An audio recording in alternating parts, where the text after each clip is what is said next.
बिस्मिल्लाहिर्रहमानिर्रहीम अस्सलामु अलैकुम वरहमतुल्लाहि वबरकातुहू। क्या हाल है वीवर्स, कैसे हैं? ठीक हैं जी वीवर्स। आज मैं आप लोगों को पिज़्ज़ा कटलट की रेसिपी देने लगी थी, तो मैंने कहा मैं आपको रेसिपी बताती हूँ, शेयर करती हूँ कि मैं किस तरीके से बना रही हूँ। ये देखें, मैंने बोनलेस भी लिया है, इस शेप में लिया है, और मैंने लेग का भी लिया है। ये देखें, ये लेग है और ये बोनलेस है। ठीक है, ये 1 kg मैंने लिया है और इसको मैरिनेट करके रखते हैं हम। और इसमें जो चीज़ें जाएंगी, स्पाइसेस जाएंगे, वो है इसमें सॉल्ट, हल्दी हाफ़ स्पून, सॉल्ट अपने टेस्ट के लिहाज से, हाफ़ स्पून इसमें जाएगा ज़ीरा पाउडर कुटा हुआ और भुना हुआ, और हाफ़ जाएगा इसमें सूखा धनिया कुटा हुआ, और 1 स्पून इसमें जाएगा चिल्ली रेड पाउडर। ठीक है, ये चलेगी सारी चीज़ें इसमें। और 1 स्पून इसमें जाएगा लहसुन अदरक का पेस्ट। ठीक है, और 2 से 3 स्पून इसमें जाएंगे वाइट सिरके के। ये देखिए, अब इसको हम अच्छे तरीके से हल करते हैं, और हल करने के बाद 1 घंटे के लिए इसको रखते हैं। अब हम इसको अच्छे तरीके से हल करेंगे, हल करने के बाद 1 घंटे के लिए रख देंगे। ये देखिए, मैरिनेट किए हुए चिकन को 1 घंटा हो चुका है। अब इसमें थोड़ा सा ऑयल ऐड करेंगे, तकरीबन 3 से 4 स्पून। 3 से 4 स्पून इसमें चले गए हैं, और जो हमने चिकन को मैरिनेट किया था अब इसमें वो जाएगा। ठीक है, इसमें हमने अभी पानी नहीं ऐड करना, इसका अपना ही पानी है, तो आंच हम थोड़ी सी हल्की कर देंगे। जब ये चिकन अपने ही पानी में गलेगा तो ये टेस्ट को दुबाला कर देगा, टेस्ट कमाल हो जाएगा। ये देखिए, पानी छोड़ना इसने स्टार्ट कर दिया है। अब हम इसको हल्की आंच पे उतनी देर तक पकाएंगे जितनी देर तक ये गल ना जाए। जितनी देर हमारा चिकन पक रहा है उतनी देर हम कुछ चीज़ें रेडी करेंगे। 1 kg मैंने आलू ले लिए हैं, इसको मैंने बॉईल कर लिया है। अब मैशर के साथ हम इसको अच्छे तरीके से मैश करेंगे।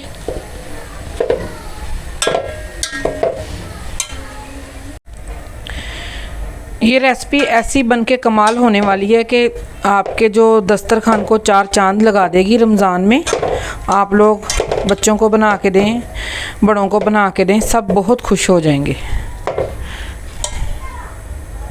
ये देखें, बॉयल आलूओं में अब जाएंगे कुछ स्पाइसेस। इसमें जाएगा सॉल्ट अपने टेस्ट के लिहाज से, और चिल्ली फ्लेक्स जाएगी हाफ़ स्पून। ठीक है, अब हम इसको अच्छे तरीके से हल कर लेंगे। इसको निकाल लेते हैं और इसको अच्छे तरीके से हल कर लेते हैं। ये देखिए, चिकन हमारा बिल्कुल गल चुका था, और इसी चम्मच की मदद के साथ मैंने इसको ऐसे ऐसे करके ना थोड़ा सा ब्रीक कर लिया। ठीक है, अब जो इसमें चीज़ें जाएंगी वो है शिमला मिर्च क्यूब्स की कटिंग की हुई है, इसकी शेप क्यूब्स की दी हुई है मैंने। ठीक है, और ऑनियन, ये भी क्यूब्स कट किया हुआ है, और ये है मेरे पास टमाटर, इसके मैंने बीज रिमूव कर दिए हैं, इसको भी मैंने इसी शेप में कटिंग कर ली है। ठीक है, अब इसको इसमें अच्छे तरीके से हल करेंगे, और इतनी देर तक हमने पकाना है कि जो वेजिटेबल इसमें ऐड की है वो गल जाए और उसका क्रंच ख़त्म ना हो। ये देखें, 5 पीस मैंने ब्रेड के लिए हैं। आप लोग इसके ऊपर पानी भी ऐड कर सकते हैं और दूध भी। मैं इसके ऊपर हल्का हल्का दूध ऐड करने लगी हूँ कि ये सॉफ्ट हो जाए। ठीक है, थोड़ी देर के बाद फिर हम इसको देखते हैं। ये देखें, ये काफ़ी हद तक हो गई है, और जो हमने वेजिटेबल इसमें ऐड किए हैं वो उसका क्रंच अभी है, तो इसमें अब हम थोड़ा सा केचप ऐड करेंगे।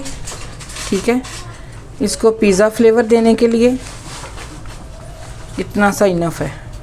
अब इसको हम अच्छे तरीके से हल कर लेंगे, और 2-3 मिनट के बाद हम इसकी आंच बंद कर देंगे और इसको ठंडा होने के लिए रख देंगे। ठीक है, ये देखें, ब्रेड हमारे सॉफ्ट हो चुके हैं। अब हम इसमें ऐड करने लगे हैं। इधर से उठाएंगे और इसको काफ़ी हद तक सॉफ्ट अब इसमें रखेंगे, और इसको अच्छे तरीके से इसके अंदर मिक्स कर देंगे। इसको अच्छे तरीके से इसमें मिक्स कर देंगे, और अज़ानें भी स्टार्ट हो गई हैं। उतनी देर के लिए हम इसको बंद करते हैं, इंशाल्लाह अज़ान के बाद फिर दोबारा स्टार्ट करेंगे। ये देखिए 1 प्याली मैंने लिया है मैदा, और इसमें जो मैंने स्पाइसेस ऐड किए हैं 1 चुटकी मैंने ज़ीरे की ऐड की है, सॉल्ट अपने टेस्ट के लिहाज से, और सुरख मिर्च की 1 चुटकी और हल्दी की 1 चुटकी। ठीक है, अब इसकी हम ये पानी इसमें ऐड करते हैं और थोड़ी सी लई सी इसकी बना लेते हैं। और ना ही हमने इसको ज़्यादा पतला बनाना है और ना ही इसको ज़्यादा गाढ़ा बनाना है, नॉर्मल सी हम बना लेते हैं। ठीक है, फिर हम इसके ऊपर लगाएंगे।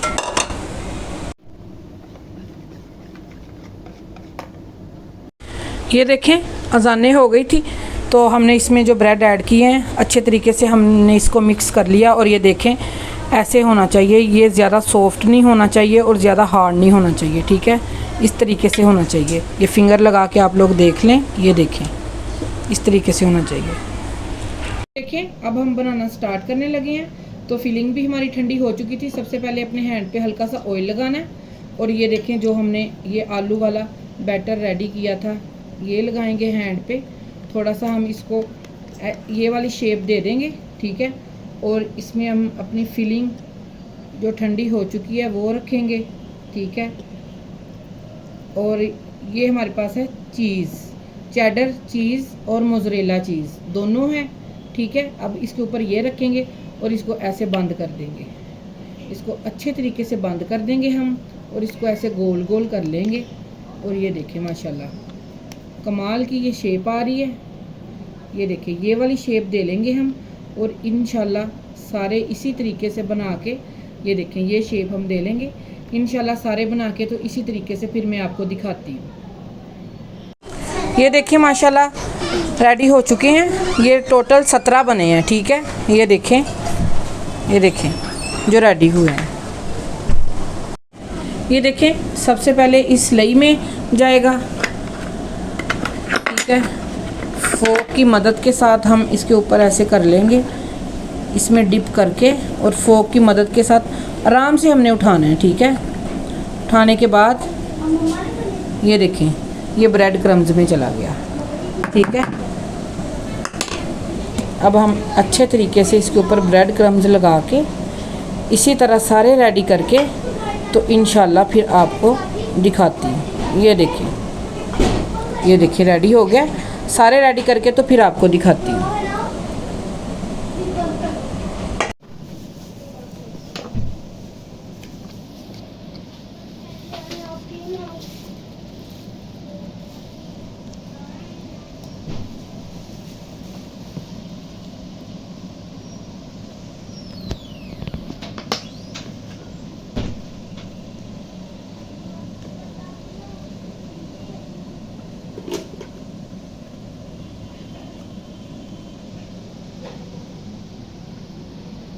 ये देखिए माशाल्लाह रेडी हो चुके हैं। अब इसको मैं 10 मिनट के लिए फ्रीज़र में रखूँगी, उसके बाद इसको फ्राई करूँगी। ये देखें 10 से 15 मिनट हो चुके हैं। अब हम इसको फ्राई करने लगे हैं। ऑयल हमारा हॉट हो चुका है।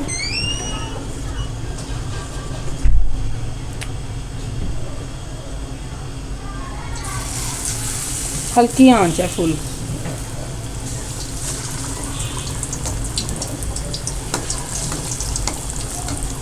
अंदर से तो फुल पका हुआ है, सिर्फ हमने ऊपर से ही हल्का सा ब्राउन करना है,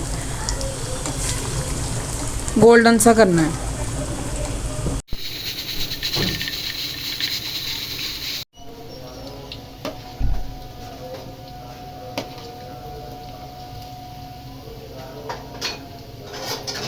ये देखिए माशाल्लाह बिल्कुल रेडी हो चुके हैं, फ्राई कर लिए हैं। ये देखिए आप इसकी लुक देखिए माशाल्लाह कैसी कमाल की है। आप लोगों ने ये ज़रूर रेसिपी ट्राई करनी है। ये देखें पिज़्ज़ा कटलट की रेसिपी आप लोगों ने ज़रूर ट्राई करनी है, माशाल्लाह बहुत कमाल की बनेगी। अपना और अपने प्यारों का ख्याल रखें। मिलते हैं इंशाल्लाह किसी और रेसिपी के साथ। अगर आप लोगों को ये मेरी रेसिपी पसंद आई हो लाइक शेयर सब्सक्राइब कर दें। ओके जी, अल्लाह हाफिज़।